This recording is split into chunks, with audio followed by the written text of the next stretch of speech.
We function in an economy where, the younger generation know that they're going to have 5, 6, 7 jobs across their career spans. What would you tell someone about the advantages or disadvantages of these kinds of career pivots? I tell a lot of kids, like my nephew, he wants to look at an internship, and I said, why don't you go and work in NGO in the middle of nowhere, doing something? Why do you want to do banking? Even though you're doing business management. So I still think young people should have goals.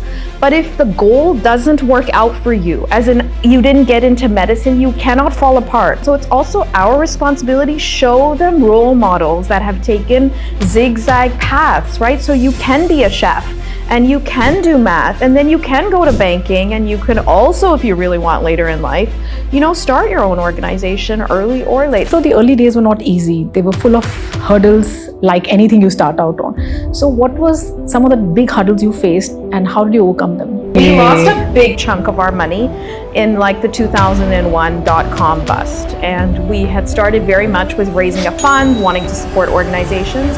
And so I think with the loss of funding comes the loss of letting go people, right? Then pivot and say, okay, we're going to still stay true to mission, but how are you going to be able to do that without having sort of stable funding? I think that's really where you build resilience. You kind of try to make ends meet, and that's where you got to have hustle. You got to go out and continue to raise money. Welcome to The Circle, a space where stories unfold, perspective meet, and conversations feel like coming home. I'm Gayatri Rangachari Shah. And I'm Jaya Mehrotra. Each week we dive into things that move us, shape us, and connect us, from wellness to wisdom to work and womanhood. And whether it's a soul-deep chat, a surprising insight, or simply a moment of stillness, we're here to hold that space with you. So settle in. You're in the circle now, and this is just the beginning. Our first guest today is someone who truly walks the talk when it comes to sustainability and social impact.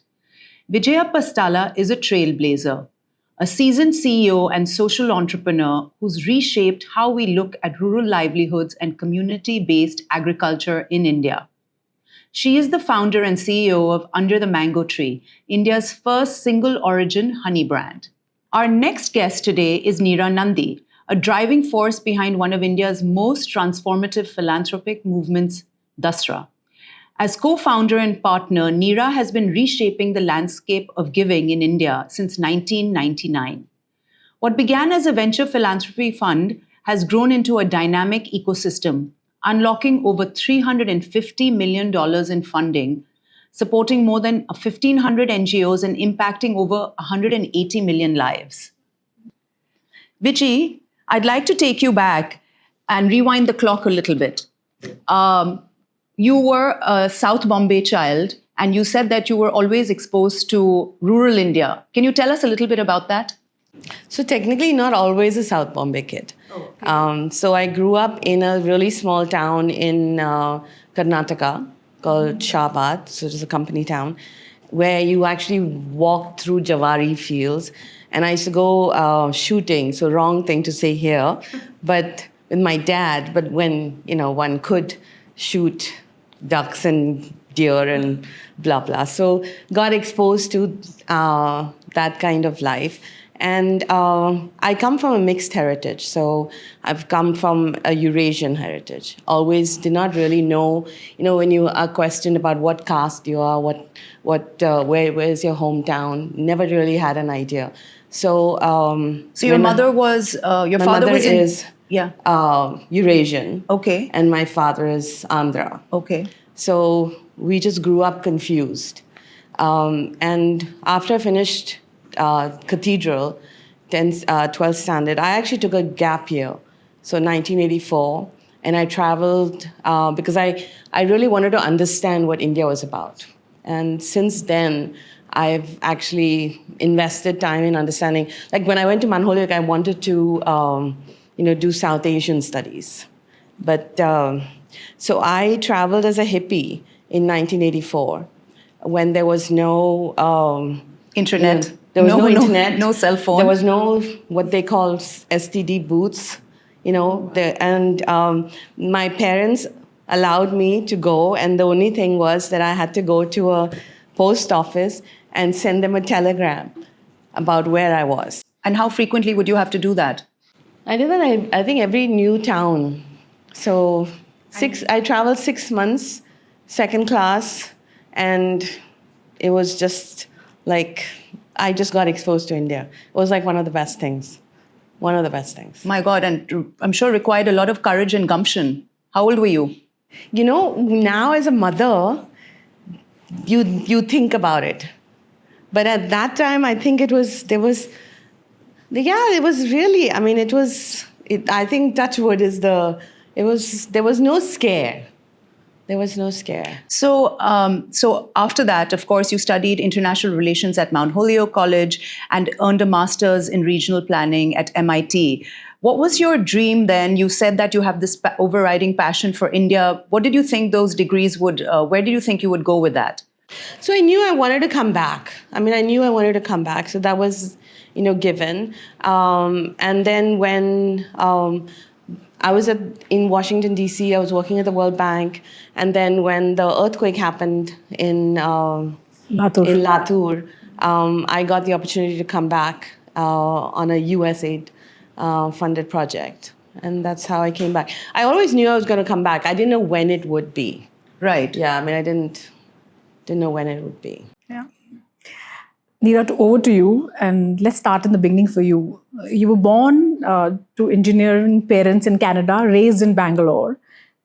It's different worlds, right? And how did this different worlds shape your worldview? And was academia your natural choice or something that you kind of had to go into?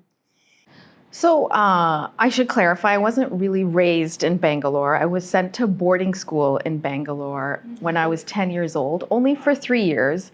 And my parents said they were sending me so I would learn about like the culture and feel a sense of belonging and have some clarity in my identity. And kind of to what Vijay was saying, I think that we've lived a bit without belonging anywhere, but I think that exposure in retrospect, although they said they were sending it for me to understand my culture, I think they were sending me because I was 10. It's way easier to not have to raise kids when they're 10 to 13 in those critical years. So I think it was that now that I have my own kids. But I feel that has now in retrospect shaped me, but at the time, I absolutely loved it. I mean, those were the days we all read Enid Blyton. It was a boarding school with girls. I was in a dorm with girls. I just thought I was on top of the world in those years. Academia, yes. I mean, my parents both went to IIT Kharagpur. My mom was the first woman electrical engineer in Kharagpur.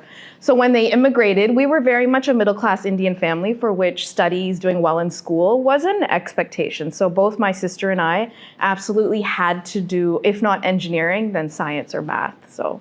Wow. It's interesting that they both talked about this belonging. I know, Jaya, you're an army kid, and my father was a diplomat, and having to move all the time, whether it was within India or outside of India, also makes you wonder and question your belonging. Yeah. And in my case, my parents were from two opposite sides of India, extreme north and extreme south. So I never knew what I was, and never had like a language also that I could identify with. And so this thread is very interesting for all of us.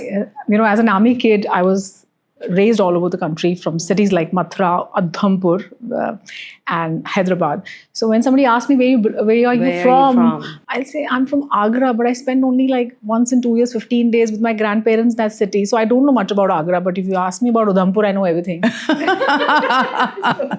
But we take that for, I think when you're younger, you feel slightly a complex about it. Yeah, right. But you don't recognize that actually it's an advantage because you don't belong. You don't have to play by particular norms and rules. But at that time, you feel tremendously uncomfortable and you're like, I really wish I belonged. Only later that was a privilege that you didn't really. Yeah, absolutely. It gives you adaptability, agility in a way, nothing else. And you can walk into strange rooms and have a conversation anytime. Yeah, and absolutely. I totally agree with you. And actually, that's a good segue to asking you, Vijay. You worked at a number of multilateral organizations, whether it was the World Bank that you talked about, USAID when you came back to India, the Aga Khan Foundation, etc. How come you didn't? Because for a lot of people from the outside, that seems like quite a good set career path and fairly cushy, etc. But you chose not to stay within that. Could you tell us why? On second thoughts now, I'm like thinking, why didn't I stay through that? Because that's also, that was a much more, a given road, and your bank balance is better with that. Yeah. And more straight road. It was a more straight road. This is a more curvaceous road for you. Yeah. But what was the question? The question was, why did you choose not to do that? Why did you get out of it? Where did you, what pushed you to start something, to build something on your own? I think the move towards entrepreneurship. So a couple of things happened. So one, I became a mom late in life. I'm the high risk. In Delhi, especially when I was living in Delhi, I was like high risk.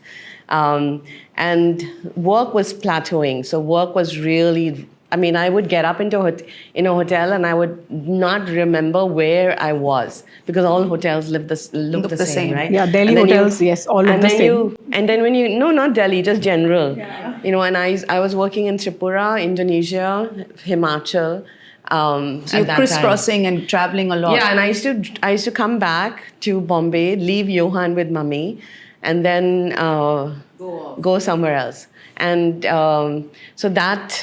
but work was actually really a plateau, and the excitement one was facing with one was feeling with being a new mom, and not getting it at work. And then when I was in Himachal.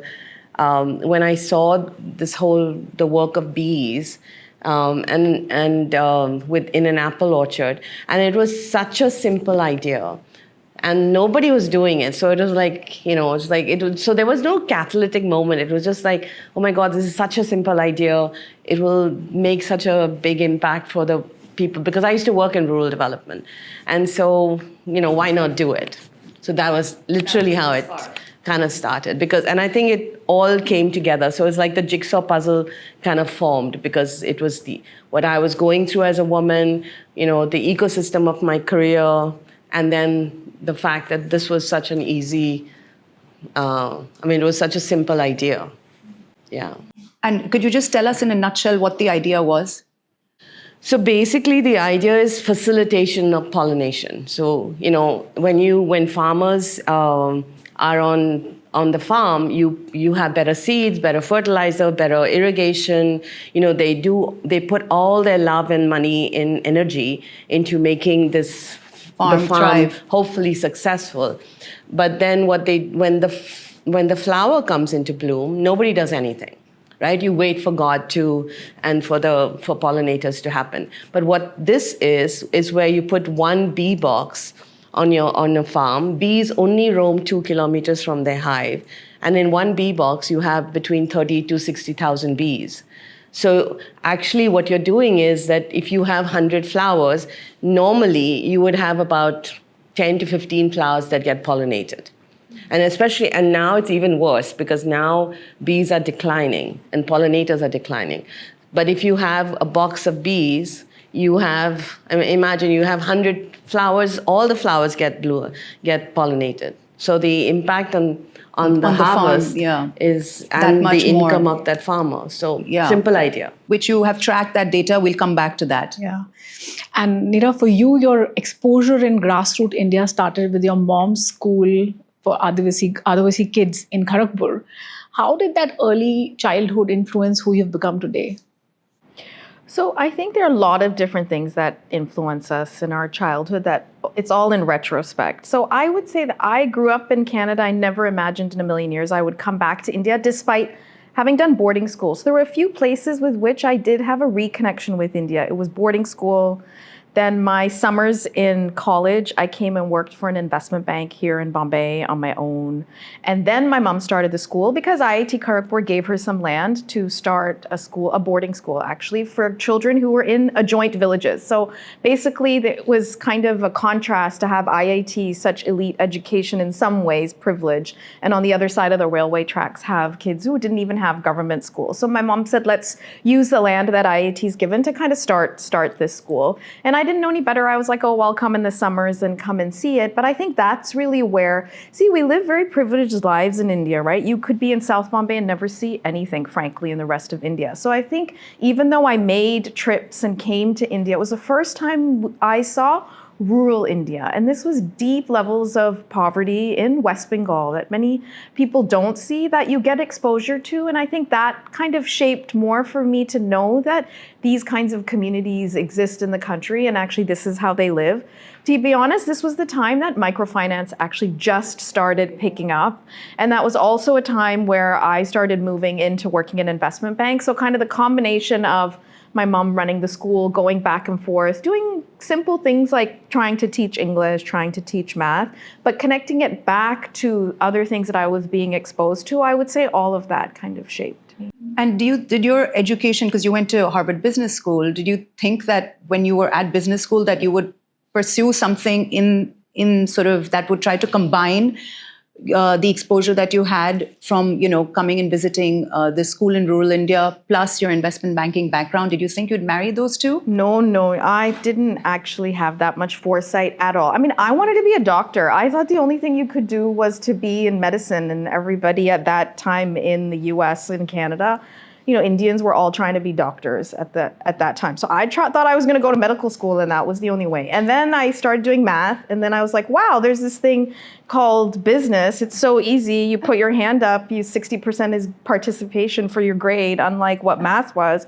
So I was like, oh, this seems way easier. And at that time, they were really trying to encourage women to come into Wall Street, come into, the likes of a Morgan Stanley or Goldman. So I got in and then, went there and never thought that my exposure to Wall Street or being in banking would actually try and do anything on the impact side. That being said, now listening to Vijaya, my application to Harvard Business School was about working at the World Bank. I thought it was the IMFs and the World Bank that were gonna change the world, because that combination of big money for deep investments around infrastructure is where you build countries and economic growth. And it was only starting to get exposed to these other pieces, microfinance, what's happening in the village, that I thought, wait a second, there's something else that could be done.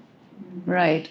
I think that's so. I mean, can we? Yeah, of course. Get in. No, and she's actually really right, because I think so MIT, we were like a feeder to the bank. So it was just all the professors were consultants to the bank. We did all the work for their consultancy projects, and the whole conversation was exactly this: it's better to go into these big bilateral organizations where you can then tweak. And you will have the power of tweaking, because you're already, you are pro community and pro sustainable, and sustainability was just coming out at that time. The conversation. I remember a speech that Ravi Thakran, who is got his own private equity firm and is a well-known he worked at L Capital, which is owned by LVMH, and he made this speech at this Business of Fashion Voices conference that I was at last year, where he spoke about how the World Bank had tried for so many decades to lift people out of poverty. But in fact, if you look at what China has done, and subsequently, of course, now India, when they went in for their economic reforms, the number of people who have come out of poverty in China in the 21st century alone, in the last 25 years, is exponential, a job that the World Bank would never have been able to do. So I can imagine, at some point, your frustration with being at some of these large organizations that are tweaking. Yeah. So Neera, from Morgan Stanley to the Bombay slums, that's a hard pivot and a big pivot. And what influenced you to make this pivot, and what kind of purpose drove you to this?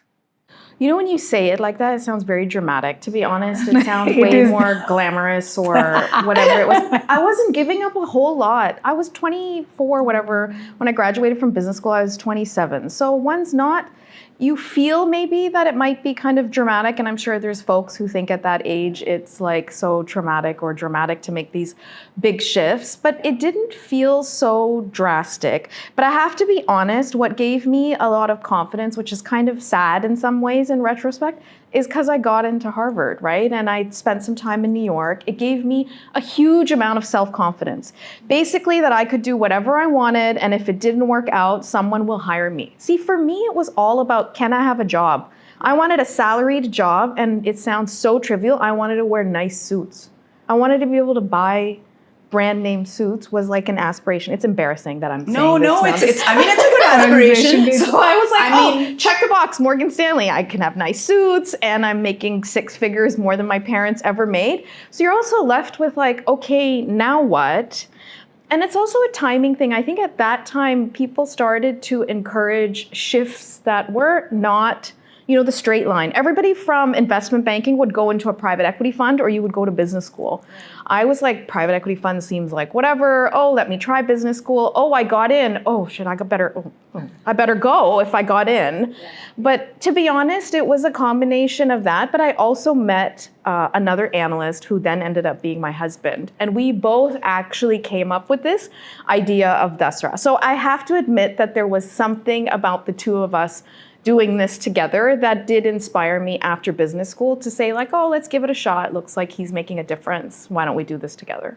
One thing is that everyone at this table is of a particular generation, and all of us knew that it was very important for us to stand on our own feet. We were educated women, obviously came from a place of privilege, but also needed that paycheck and job security in order to be able to, have a life. But it's interesting because I think everyone here has pivoted. What would you tell, today we function in an economy where, the younger generation know that they're going to have 5, 6, 7 jobs across their career spans, which I think we grew up in a very different kind of environment. What would you tell someone about the advantages or disadvantages of these kinds of career pivots and these big changes that you think at the time are not big changes, but actually can really impact your life?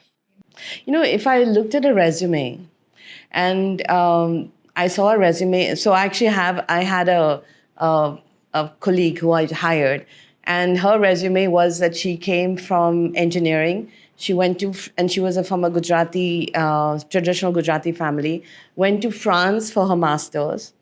Then she went to teach theater. And then she applied for another very banking job. And then she came to me. And for me, that constant change of doing different things showed adaptability, right? And especially when you're working in entrepreneurship. I tell a lot of kids, like my nephew, he wants to look at an internship. And I said, why don't you go and work in a NGO in the middle of nowhere, doing something? Why do you want to do banking? Even though you're doing business management, because you can do this. It's the same kind of, the principles are the same of business management and working with an NGO. Because you're looking at efficiency, you're looking at effectiveness, you're looking at disbursements, you're doing a lot of those you're looking at data. So if you look at it, it's the challenge. Right. You have to be able to challenge yourself. And, that will help. I think that's most important. I think the kids have to be allowed to challenge, allowed to fail.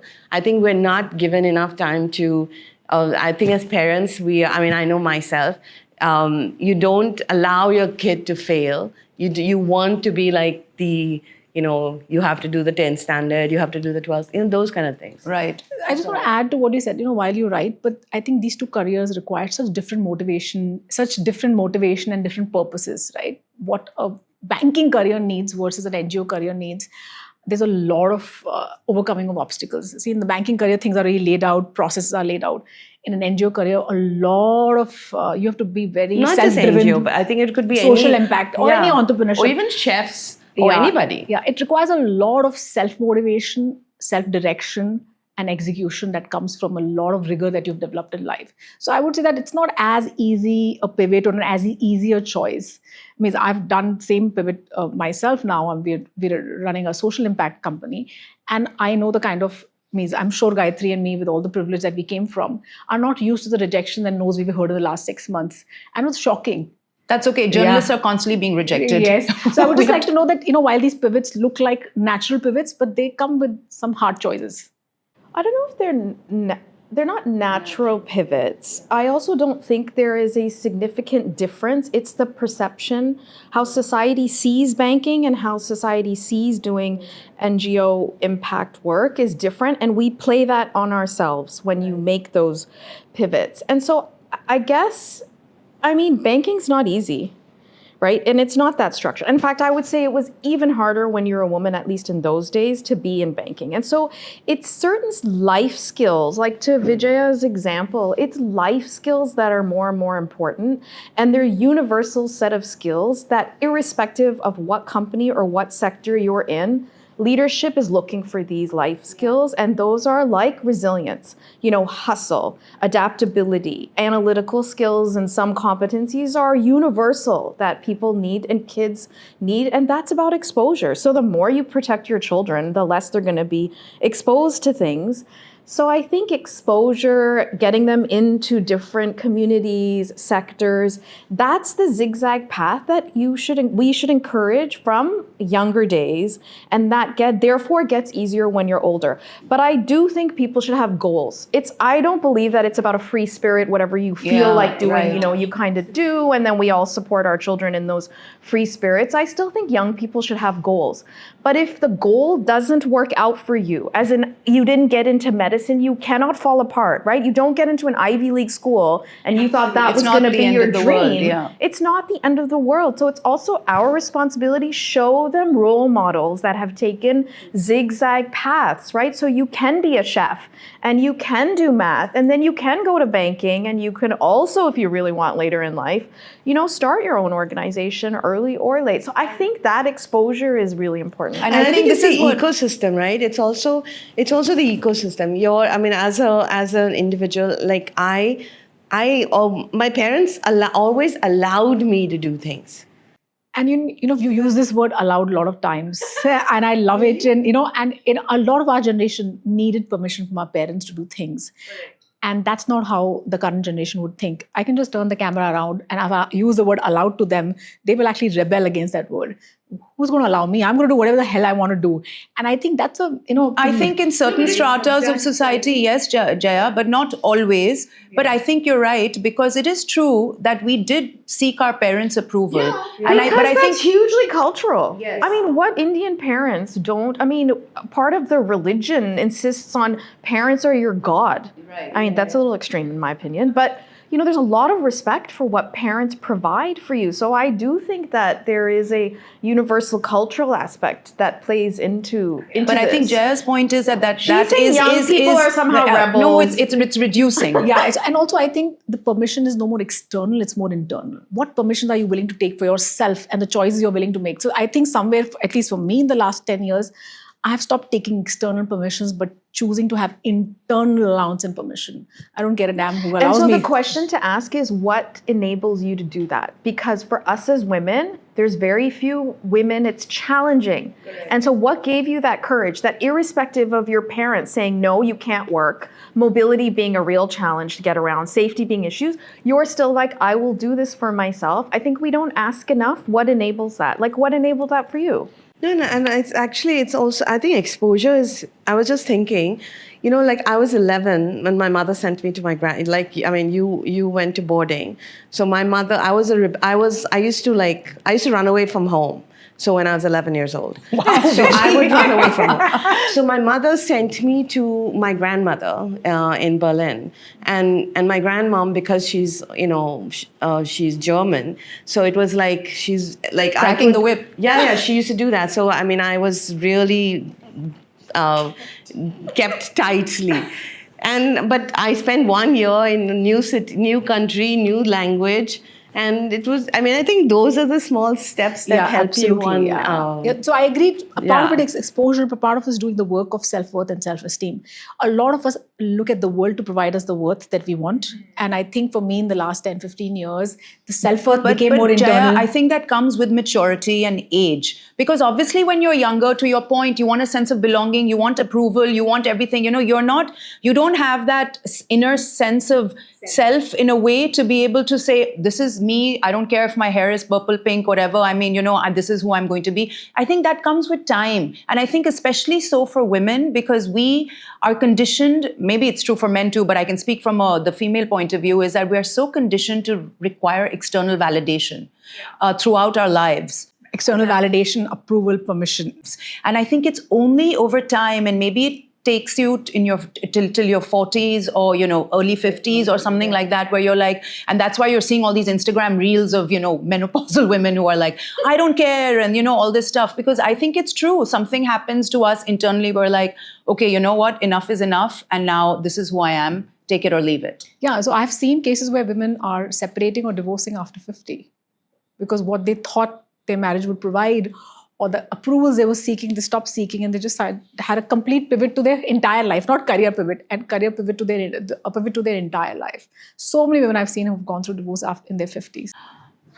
Please tell us and the audience, Vijaya, about what is the Under the Mango Tree. And you had made a statement that it was born at the grassroots, not at the boardroom. So please explain that to us.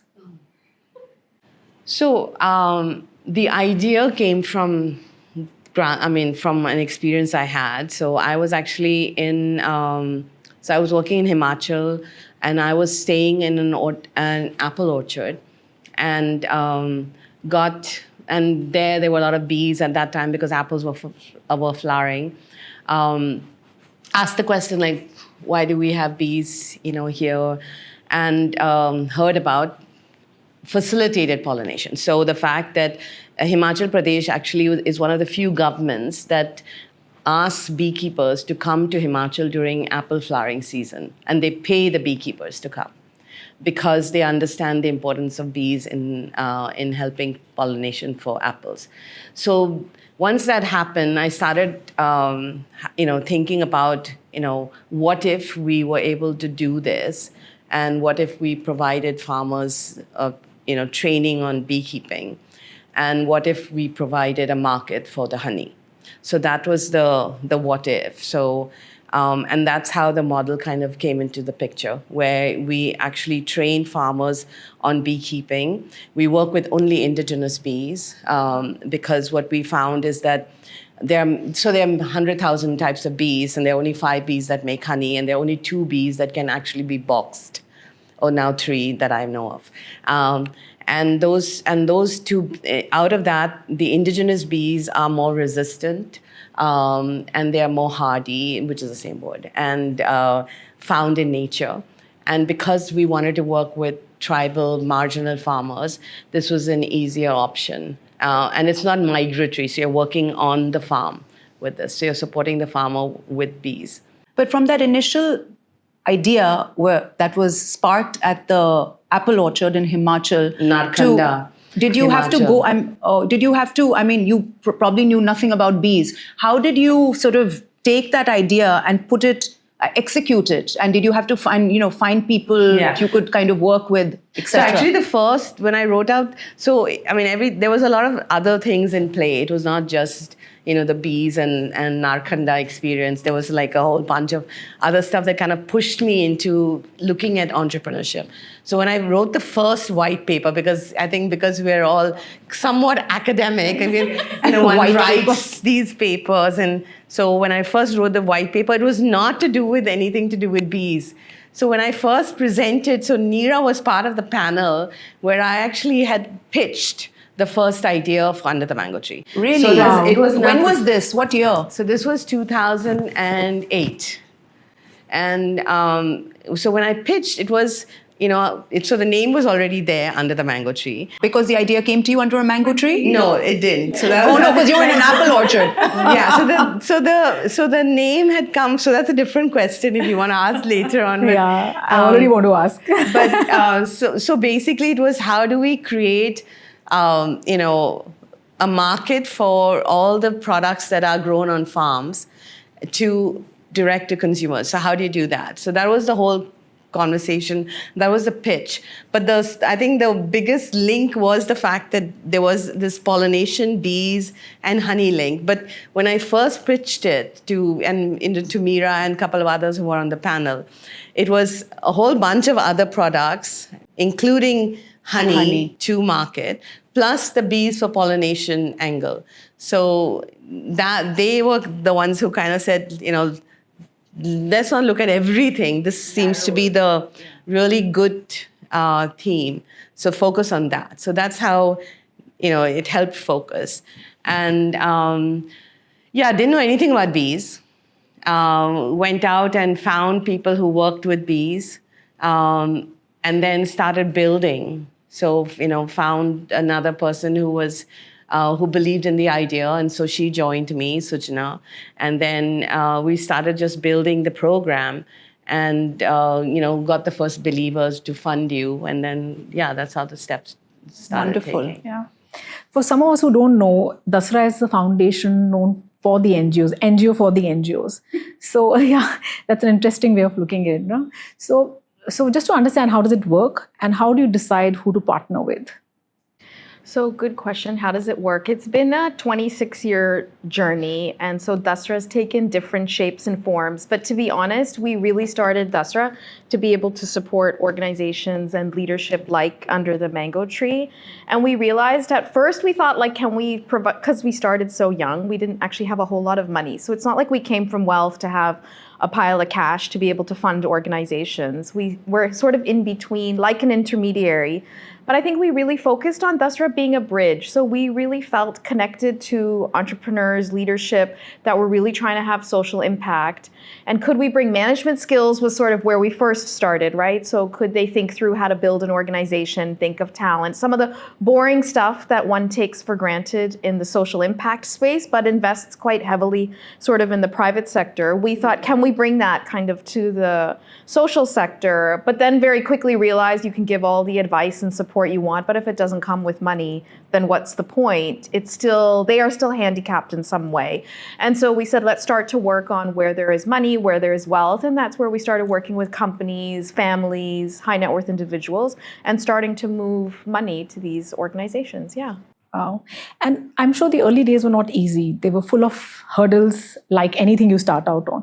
So what was some of the big hurdles you faced, and how did you overcome them? And especially some story around this in the early days, what you didn't anticipate, because all of us, when we get into something new, are a little naive about what we're getting into. Like when we started our podcast. Yeah, it's quite funny, right? You start sharing your war stories, and then everyone listening, especially young people, are like, oh, old people talk about their war stories. But I think we have lots of stories. I think perhaps the hardest, most difficult, and I think a lot of entrepreneurs will face this, is when you lose funding, because there's a commitment, and so you started to grow, you started feeling like things were on track, then funding never really comes through, because it also falls with the boom and bust of the economy, Absolutely. right? So we lost a big chunk of our money in the 2001 .com bust. And we had started very much with raising a fund, wanting to support organizations. And so I think with the loss of funding comes the loss of letting go people, right? Where you've built an organization, people are coming in with you for that mission. So I think those are probably some of our hardest times. And to then pivot and say, okay, we're going to still stay true to mission, but how are you going to be able to do that without having sort of stable funding? I think that's really where you build resilience. You kind of try to make ends meet. And that's where you got to have hustle. You got to go out and continue to raise money. So I think all of that in retrospect, one takes for granted. And frankly, it never goes away. So even if you think oh, finally I've solved it, something else will happen. Yeah. And so with time comes, the ability to flow through some of the crisis and the ups and downs, and thinking about what helps one get through that is a lot of the time that we spend even with the NGOs to help them through some of that crisis is a lot of capacity building in some But Neera, obviously we've evolved very much as a society, but 26 years is your Dasra, since Dasra has been around, and obviously for you it must have been like pulling teeth, because Indians historically have done philanthropy, but it's been very private. It's been, within the communities. It's all of that. So to go from that kind of an ecosystem and cultural understanding of how you want to support causes to what you guys are doing, which is much more pooled, sharing resources, coming together, not necessarily having your name emblazoned on things, all of that. How have you sort of helped to how is that mindset shifted? Because you've been a huge part and instrumental in having that, changing that mindset. So I think the mindset doesn't just originate from us, right? I think there's also been a mindset change in the ecosystem. I mean, look at the two of you in now starting something like this would never have happened, right? 26 years ago. Absolutely. So you're also seeing wealth, privilege, the next generation wanting to make a difference, right? Life isn't just about accumulating wealth for a lot of people. It's also, even for middle class, to contribute. So I think there's been a shift in our society to want to give back in different shapes and forms. And some of that is coming from philanthropy being led by women. I mean, if you look at, we have a Giving Pie community. We have 400 families that are part of this giving community. About 65 to 75% of them are women-led. Now, the women may not hold the wealth or write the checks, but they're very much leading in decision-making on where that can go. And so that starts to take a different shape and form, therefore, of philanthropy. Where do they want to give? Maybe give more to gender, maybe be a lot more collaborative. They're giving to more intersectional issues like mental health. They're even looking at sports. So I think there's been a shift in who's holding wealth. There's been a shift in how families are looking at intergenerations. So look at generations who have been educated in the US, are now coming back, and it's some of these men and women in wealthy families who are leading their businesses. And as part of that, we now have a CSR law, so you're seeing also a shift in giving from the next generation that wants to be much more bold, is also much more committed to where they want to see India. So I remember early in days you went and I think first pitched to Morgan Stanley, you're free. Yeah. And now you're going, and there's a different pivot happening, right? You are now going to families, yeah. large family offices, and that's a whole new concept. So how was that first pitch, and how is it different to pitch to families? So it's probably the same, actually, because at the end you're pitching to individuals. I think just always remember that, even though you might be feeling like you're pitching to an institution, in front of that or behind that, wherever the positioning, are people and our relationships. So I still think it's the same to some extent. Maybe what we pitch and how we're positioning is a bit different. But what I've learned is that ability to storytell, to talk about what's happening on the ground, what is the imagination of the change that one's trying to see. You cannot underestimate how that, whether you're speaking to a foundation, a bilateral, a family, when we were pitching at Morgan Stanley, all of that actually remains the same, if not more. So I want to take the question a little deeper.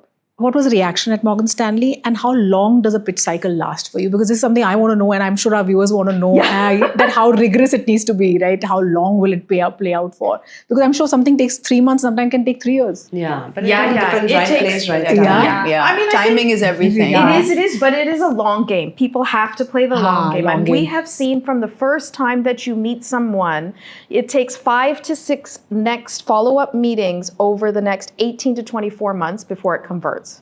So you have to really stick through it, is one thing. I think to your first question, what was Morgan Stanley for me? Meeting Dick Fisher, who was the former chairman of Morgan Stanley, and I think sitting across from him and him actually really pushing both Deval and I, saying, what he enjoys the most at his point in life, and he must have been in his 60s at that time, was the philanthropy, the ability for him to have an impact, was what was his passion and what he was most motivated. And he wished, his one regret was that he started younger. And so we were little analysts, right? 23 years old. And so he said, if this is your idea, here's $250,000, do this for, each year, $50,000. Go and do it, you're young. And we were like, okay, now what do we do? Because we actually only really wanted $10,000. We were like, well, we'll fund NGOs $1,000 each kind of thing. And all of a sudden it was like, oh, okay, we need to do probably something more. So I think it's who you meet, who encourages you, other people's lives that you... And I had a similar story in the sense that, when I was doing your DSI, and I know the date also. What is DSI? That's social impact. Okay. Where they kind of support entrepreneurs and enterprises and kind of coach them in to various things in making your business plan and the pitch and everything. And it's the right person, right time, right place. So January 28th, 2010. January 28, 2010. I had 25,000 rupees in the bank, and 8,000 rupees in the bank, and I had, it was just like, it was hell because I had a whole bunch of people to pay and rent. And then I met, do you remember Hemant Patel? Yeah. And he was in town. And From London. He came, and I think he had asked Dasra, like, do you know people and things? And who was he? Was He was a wealthy dentist from London, right? wealthy dentist from Wow. London. Okay. Who was also a beekeeper in London. Okay. And I met him, and it was like do I want to meet him? But okay, I'll go and meet him. And I met him, and then when I was telling him the story and what we are doing, and then he said, "How much do you want? How much you need? Not want. How much you need?" And I was like, 5 lakhs. And he took out his checkbook and wrote out 5 lakhs. And I was like, Wow. Wow. So, I think that is, it's like, and and I've seen that across it's always there. Right. So when you're doing something good, and there's this, as a Christian one says, when God closes a window, he opens another one, whatever the right. word is. Yeah. And it's one door closes, another one opens, right. So it's so true. It was just, and today I'm working with a son. So the world is, but need to add. So I want to come back to actually something we were talking about earlier. Neera talked about the importance of storytelling, whether it's into a foundation or an individual or whatever it is, and relationships. And storytelling under the mango tree, it's such an evocative name, Vijay. How did you come up with it? So the name was there before the anything. It's always good to have a name. So I always had the name. Yeah. So when I worked in Latur, and I went into Latur so the earthquake happened in '93, and I reached Latur in January '94. So when rubble was still around, when we were still removing dead bodies from the rubbles, though they were quite anyway, and it was completely devastated. So we worked in 12 villages. There was really no place to, have meetings. And all the people who lost their houses were living in tin sheds.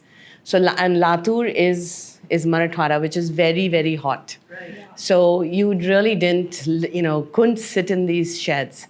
So we ended up sitting under mango trees because that used to be the largest place for shade. And at that time, it was mango season. So if you think you came in January, by the time one started sitting and having these conversations around with the women, you could pluck a mango and continue having the conversation. So so things happen under mango trees. And the shade that the mango tree provides facilitates conversation, facilitates trade, facilitates learning. And for me, that was the big the big thing. So the name was always there, and then the idea came later. Yeah. And how did the name Dasra came in? And does it it's mean not as romantic as her but still, I story? don't know. To be honest, I it's a still- Sanskrit word. So it's not Dasera, the festival. It's Dasra, which actually means enlightened giving. And does it? We found it in a baby naming book because my sister just gave birth, and so I was hanging at her house, and Maneka Gandhi has a book called yes, Baby that's Names, right. Yes. and in there was Dasra, that means enlightened giving. Oh, wow. Beautiful. And It's quite a rising beautiful sun. story. It's a rising sun. Rising sun and enlightened giving. Beautiful. Lovely. Vijay, when most people think of bees, they feel scared. You think of them, you think about getting stung. And I know in your own journey working with women beekeepers, they were scared to work with bees. But once they worked with them and realized the upside, it became a win. So what does that teach us about fear, and how do we overcome some of these ingrained notions of fear? I think, I just went to the world, we just celebrated World Bee Day. And so we had a woman beekeeper there who was a new person who I'd never met. And she also said the same thing, that I wanted to do something with bees. I was curious, but I didn't want to do it because they would sting and they would sting, and then that's the big scare.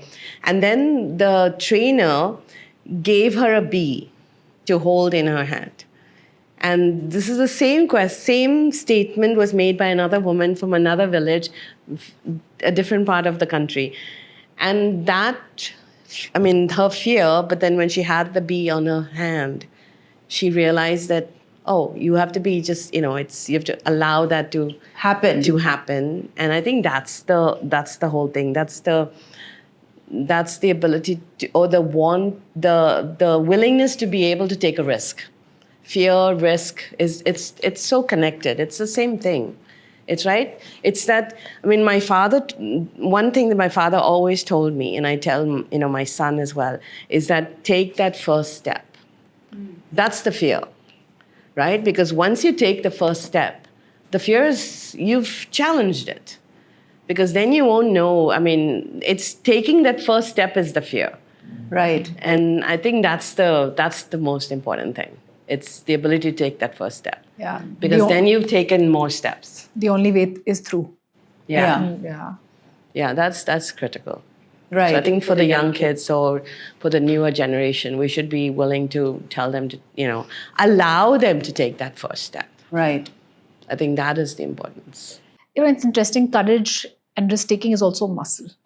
Is a Muscle actually is a muscle. The more you do it, the more you repeat it, the more you get to kind of do it. Otherwise, people think that investing or taking a big leap of faith or starting a venture is one time getting over fear and one time courage. But I think courage is constant. Constant practice in motion. And that practice comes from thinking through what are the consequences, right? And often they're imagined consequences that if you can actually lay out taking that risk might result in X, Y, Z, then that helps you. A lot of reason can help you overcome it. It's a lot of emotion that we place actually on risk. Look at us. We also had to face our fear, which was we didn't really want to be in front of the camera. And I kept telling Jaya, why don't we just do this as an audio thing? But, to her point, everything is visual and audio is not going to get that kind of traction. Yes. And so we learned to understand how to behave in front of the camera, which does not come naturally to either of us. Yes. So I know, Neera, you work very passionately with younger girls. You have an alliance of girls and there is some kind of education that you want to provide and there's an impact you're trying to drive. So what is the larger vision here? And how do you solve for employment post-education?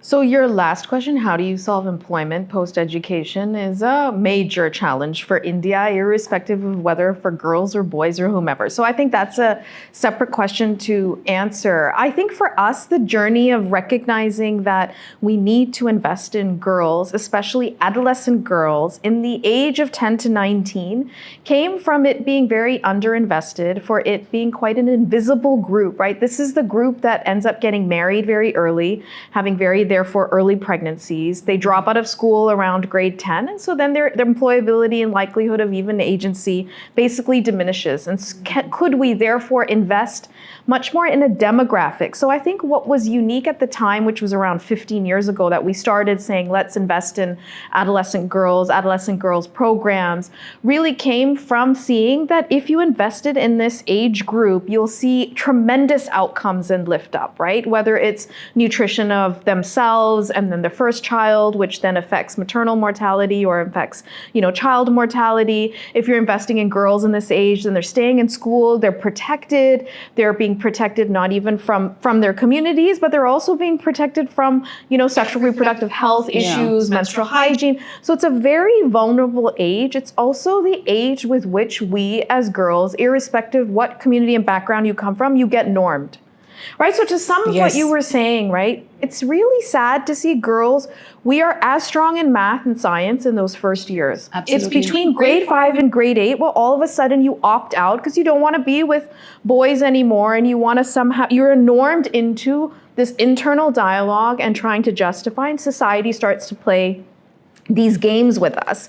And so we felt like investing in that age group is really important to actually start to change some of the norms. And you'd think it makes sense, right? All of us are like, no brainer, we'll invest in girls 10 to 19. It's very difficult at that time to raise money for adolescent girls. They're like, what's the point of a teenager? Anyway, she's gonna get married. I mean, men we would raise from for a giving circle would basically be, I don't understand why would we, fund teenagers at this point? Let's go younger and younger. So I think that's changed now. But Tell me, you have a one impact story or two impact story where you invested young in these girls between 10 and 19 and you saw some shift happen at the community level or the village level. Is it a story that you were able to measure the impact of what you were doing? yeah, so I think I just want to clarify also the work that we do, we are not in the communities ourselves, Yes, right? right. So we're working with other NGOs Yes. and the support that they provide. So there's tons of stories that we could say, where we've really seen a tremendous impact. But maybe I'll highlight two. I think one was where we came in more as Dasra, where we said, is there a way to bring young girls their voices, what they see that their community needs and what they need, and can you create a bridge between their needs and directly with the government? Because government has a lot of policies and schemes for young girls that never actually reach them. So we said, can we break the gatekeepers in between? And can we bring girls from different communities and bring them directly to government officials to say what are their needs and what are they looking for? And these are all kinds of things like sanitary napkins, toilets in their schools, to even safety nets, right? So another organization called Angan that we invested in quite a lot really worked with mothers in anti-sex trafficking kind of hotspots to be able to help girls create safety nets. Like, who are the people who will protect them in their communities, right? Like, if you are going to be trafficked out, who's the first phone number that you call? So I think there are all kinds of spectrums of things that, girls we've supported in different ways. But I think for us, the biggest piece was to bring out, like, what is the challenge, what are the problems, and also connect it to more systems change, which was really to kind of bring the government in. And Vijaya, back to you and specifically women beekeepers, I remember a story that actually I think we heard at one of the UTMT meetings of how this increased pollination improves farm income. And one of these girls ended up, and these are marginal, small farms, etc., was able to buy herself a two-wheeler scooter through the. So could you highlight sort of what the impact of UTMT working with bees has been on agricultural income? So, I mean, we'll just focus a little bit on the women beekeepers, because I think not just from what has happened with women per se, and just it kind of builds with what Neera was also talking about, is the fact that it's not just income, it's also social empowerment. And so what we found I met Kalpana Tai just day before yesterday, who's a beekeeper from Palghar. And I was in a new village in Raigad district. And Kalpana is a single mom. She started as a beekeeper, again, scared, but the scare is also because you have to go into the forest to find the original colony. So we do what is called natural colony transfer. So we take colonies from nature and put it into a box. So she was part of that whole group. And she had never traveled from outside her village. She was a farmer, but just there. And today she's now training other women in other villages. So she has 13 villages under her. So she's a master beekeeper. She's actually now even better than that. She's now a junior technical trainer. Wow. So, technical. So they, nice names. And now she's going to be coming to Raigad also, which is like 6 hours from Palghar by bus. So, that, and the ability to take that journey of moving from your village to another village is so strong, and the confidence that you then have, not just on the skill that you have now got, because it's a new skill, right? She's a beekeeper. She was never a beekeeper. She's been trained as a beekeeper, but she's also now transferring that knowledge to others.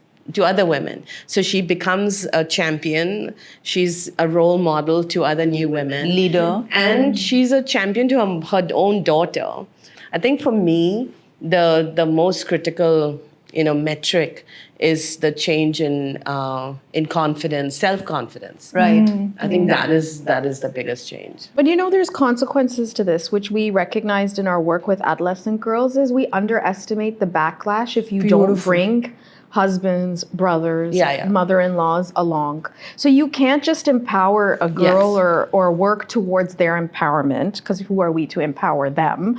But there's a backlash. And so we actually did a report on backlash. We recognize that, look, organizations need to invest in these individuals to see the value of actually educating a girl in your home has value for your home and for you. And so I think religious leaders, community leaders, panchayats, husbands, brothers, you have to invest in them as well. Well, that's a good segue absolutely. even to, we're talking about rural India in particular and very disenfranchised people, but even in the, in urban centers and in, in professional settings and in corporate India, we see a tremendous drop-off mid-career for women for various reasons, including elder care, child care, lack of support, social support. And so, you have this crazy leaking pipeline, or maybe it's like a flooded pipeline of women dropping out of the workforce.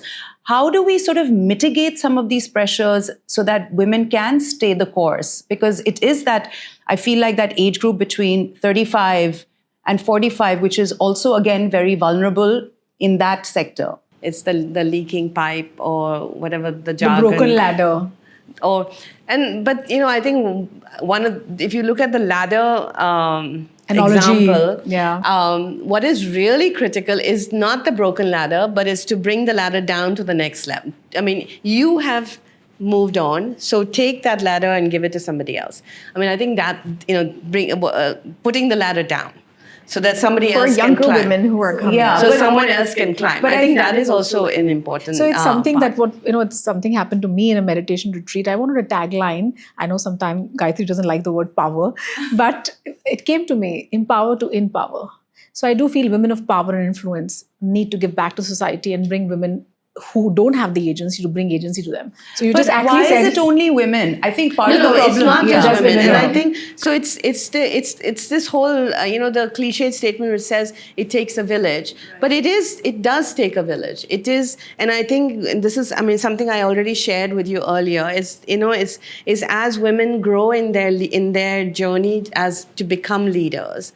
And to have teams, especially when you're looking at corporate India, or you also are changing, your personal responsibilities are changing, Right. and you need to have that ecosystem of support.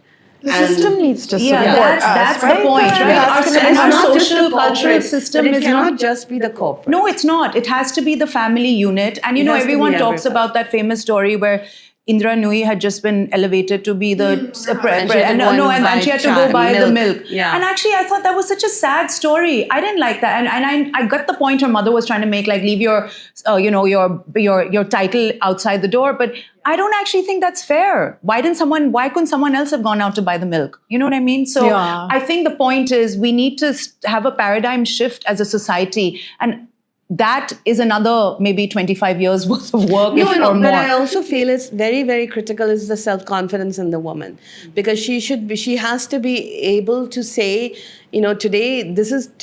today my child needs me, tomorrow my company needs me, day after tomorrow my parents need me. And you have to be able to not feel guilty, because I think that is very, very important.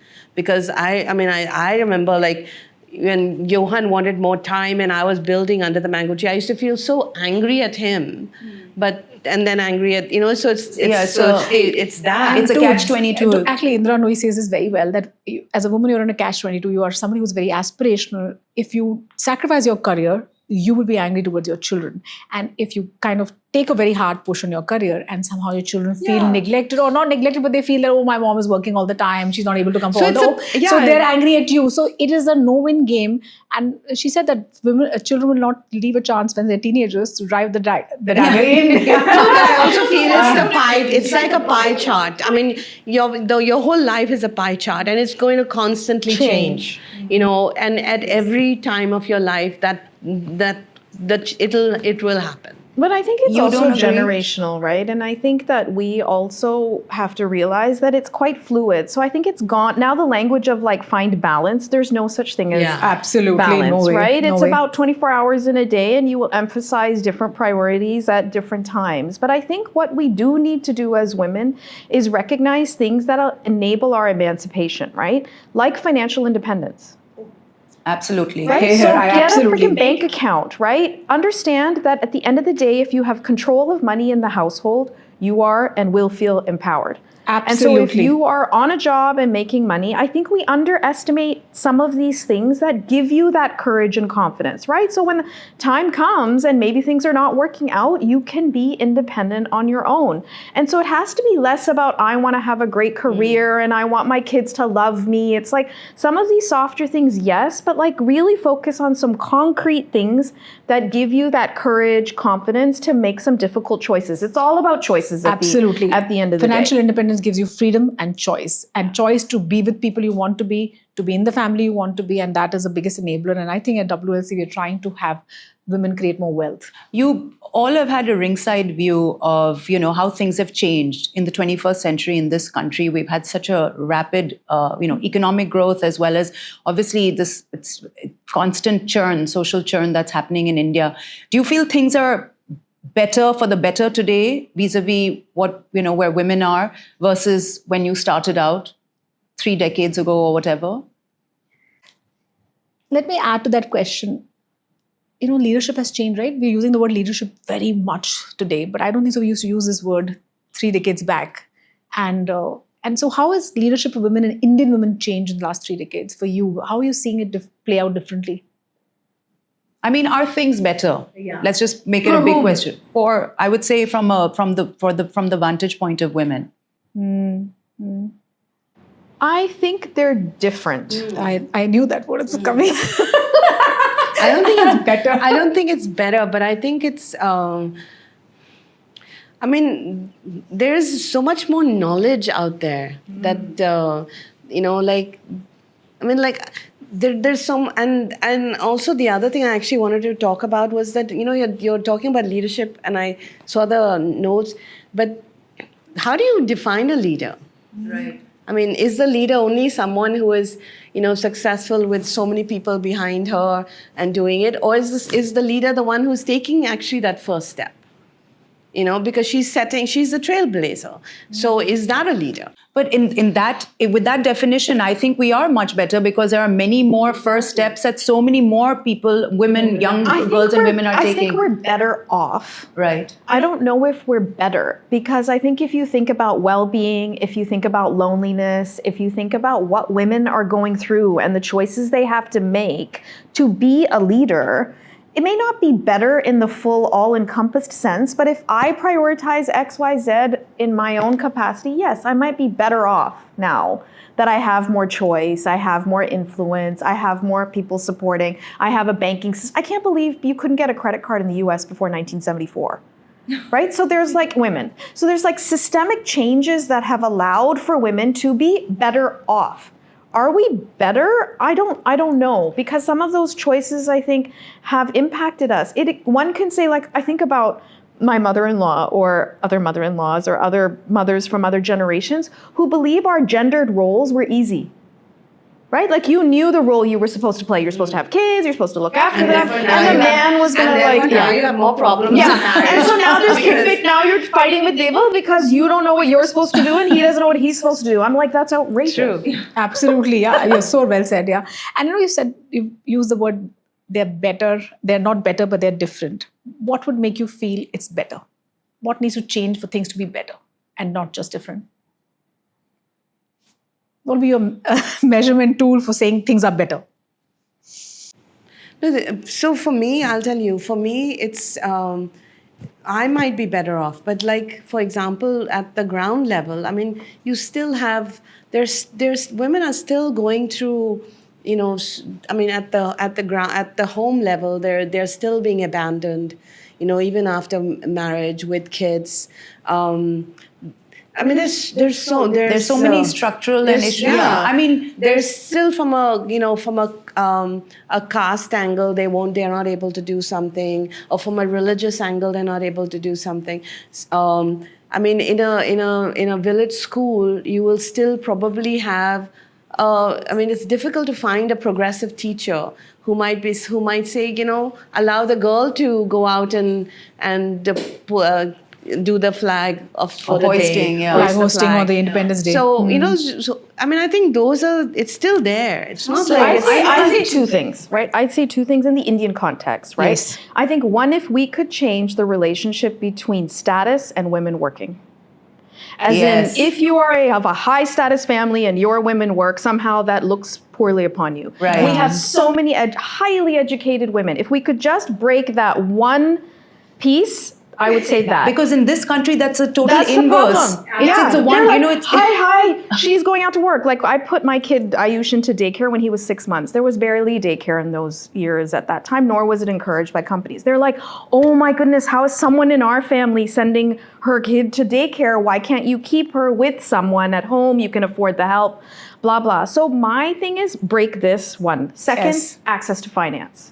Access to money. Make that absolutely equal to a man or anyone else. And I feel like these two things will be transformational. And you know what you said about the leakage, right? The more privilege you have, so many families we see, me and Gayatri keep talking about, where girls went out of India, got educated, then they got married off, and the parents said, your in-laws will don't work, yeah. Yeah, in this country, it's an inverse relationship. Yeah. The more affluent, and by the way, it's not just in urban, Exactly. rich households, it's everywhere. Yeah, and that's the most hardest. They have the privilege, the education, but they have just dropped it all, and it's kind of very sad to see all that money wasted, and they then lose choice and freedom in their mid-30s when their marriages are not going the way they expect it to go, and it's quite disempowering in a way. Yeah. Actually, the focus would be, I think, like metro women, like the Bombays are, I think right now, the change probably, or at least if there was facilitation to allow women to be more empowered, would be at the tier 2 or tier 3 level Right. villages. Yeah. Because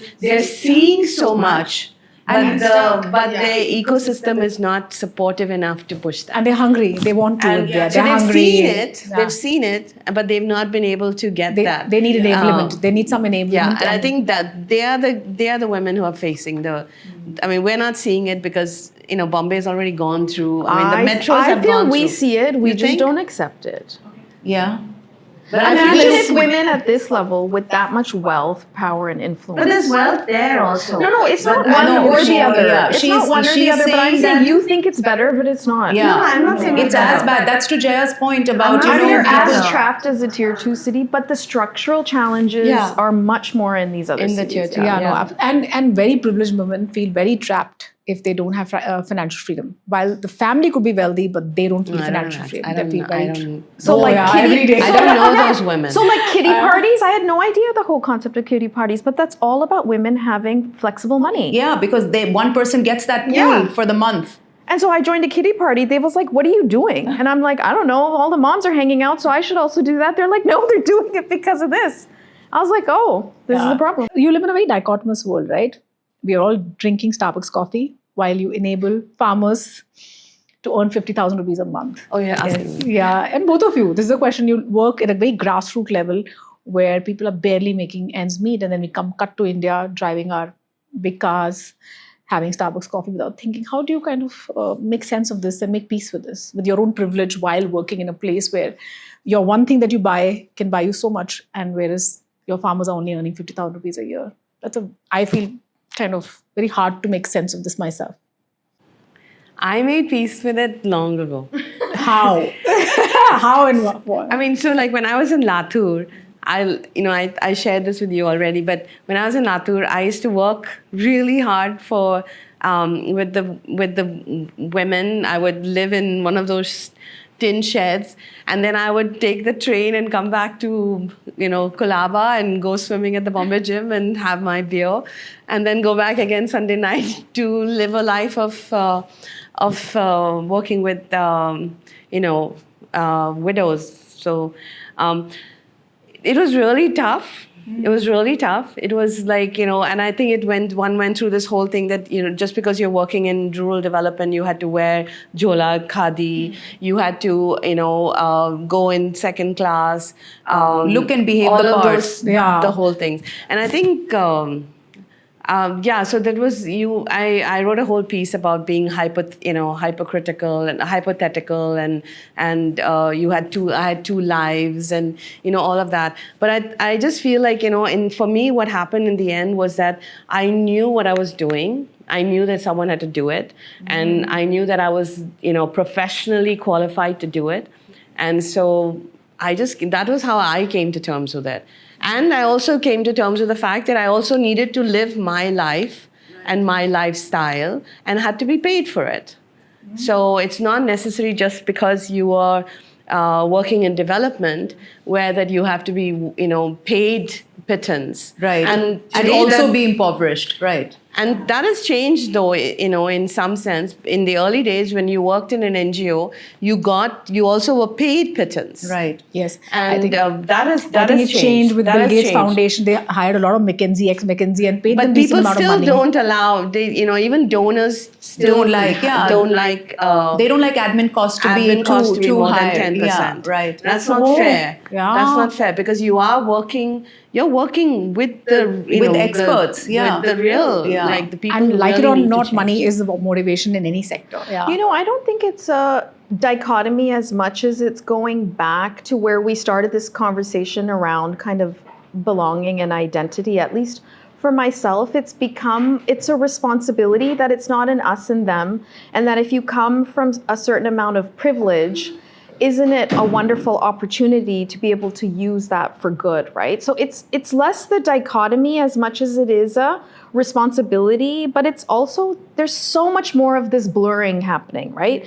The future for people who will be successful will be those who can cross these boundaries.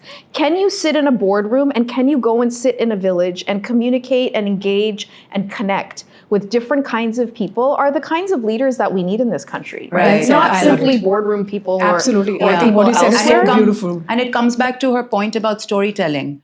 To be able to forge those relationships and be able to navigate all these different contradictions because India is basically a jumble of contradictions. And totally going on contrary that the problem that our movie industry is facing, that very first world people are writing stories where they're saying the whole world is at the grassroots and we need storytellers from third and second tier town, and that's a problem of that industry, that you can't have people in privilege writing storytelling for the whole of 1.4 billion Indians. Yeah, they're not relatable.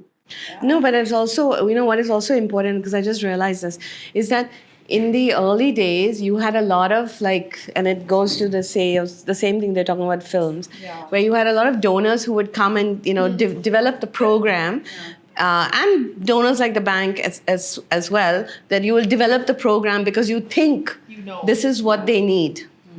Right? And then in the 80s and 90s, this all shifted into what is called community-based development, right? So then everybody started saying, but because things were not working, and the government would come up and say, oh, yeah, check dam bana do, and the check dam would be built. And then after 4 years, the check dam would be broken, because they never really thought, this is the right place for the check dam. This is how the check dam has to be managed, all of that. So they never looked at that. And that has changed, where people are saying, what does the community want? Where is the right place to put the check dam? Because it doesn't flood here. It floods here. Put the check dam here.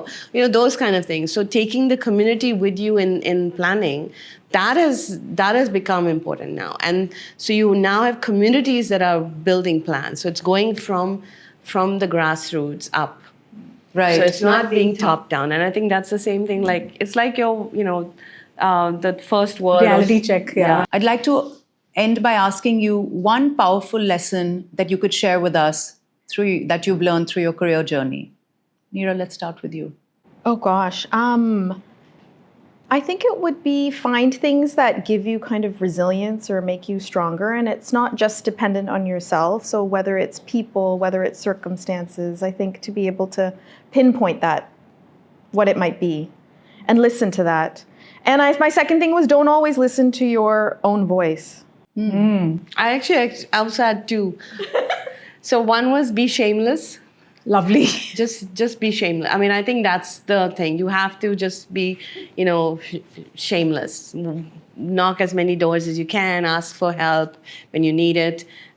Be shameless. And the second one for me is, and which is what I'm doing, is put joy as your metric, because I Beautiful. think that's important. Because once you know that you don't feel joy, then you need to relook at it. Beautiful. I like that. Yeah. Jaya? Yeah. I think for me, the most powerful lesson has been, I think, asking for help. I think a lot of time women kind of just cave into saying, I have to do this alone. And I think what's really changed is I shamelessly ask for help, and I'm very okay to be a little vulnerable. Like I said today, I'm very exhausted and I told Gayatri, I think I would have left you alone today. But like to be that honest in my conversation with people where I'm at. Yeah. I think for me, it would be adaptability. I function in an industry that is rapidly transforming. And of course, the world as we know it is just changing at too rapid a clip. So I think adaptability would be very, very important. Okay. So I'm going to change the question. My question. Now, I'm going to ask you one strong moment of pivot. Like in your life, one moment of pivot in your life. We go to create impact, but the impact transforms us first. All what you were trying to do was create impact and change. You're change makers, right? But the change that you're trying to do first changes you. In what way? I see. So I would say the biggest moment for me was when I did my summer with Seva, and I went into the communities and I saw women in the communities in these self-help groups, and the circumstances that they have and the leadership that they have was transformational for me. I was like, look at these women in the community and how strong they are, and what are we complaining about? I think that was pivotal for me. I was actually thinking, because so one of the things that really, I don't know if it was a pivotal moment, but it really helped me understand development better, was that, when I was in Latur, I gave out loans. And I gave out loans to women and this is when income generation, or what we called SHGs, were first coming out. So there was even no real concept of SHGs at that time. And we gave out loans, and women bought chickens. So we gave and these were women who were, widowed and had no idea. And so, but they all wanted chickens, so we gave them chickens. And then suddenly, me and my team were being called home for people's houses for dinner. Chicken curry. For chicken curry. So all our chicken loans went into eating. Into default. And a total default, right? So that whole experience actually taught us about that we had to kind of think a little bit more about, because we just gave out the loans. We never really talked to them about savings and due diligence is what the bankers would call it. Governance, and this whole thing about the fact that you're getting an asset which has to be taken care of and not maybe multiplied, not destroyed. So that was a big not eat it. Yeah, I remember that. Not eat your loan up. So yeah, I mean, not that it was a pivotal, but it kind of made, set things in place about how development needs to also be somewhat structured. Yeah, right? process, more process-oriented approach. It's not just handout, giving out, yeah. handouts. It's not just handouts. I think that's the right word. It's not just a handout. And then as an implementer, you are then, you're also, accountable. Tracking, yes, exactly. You're accountable because somebody else. Because, that person has given you the So money. process and accountability. Yeah. If today's conversation moved you, inspired you, or made you see something in a new light, don't keep it to yourself. Share it. Follow us on Instagram. Subscribe to our YouTube channel. Let's grow this circle together. One story, one spark, one woman at a time. Until next time, stay bold, stay brilliant, and remember, when women rise, the world rises with us.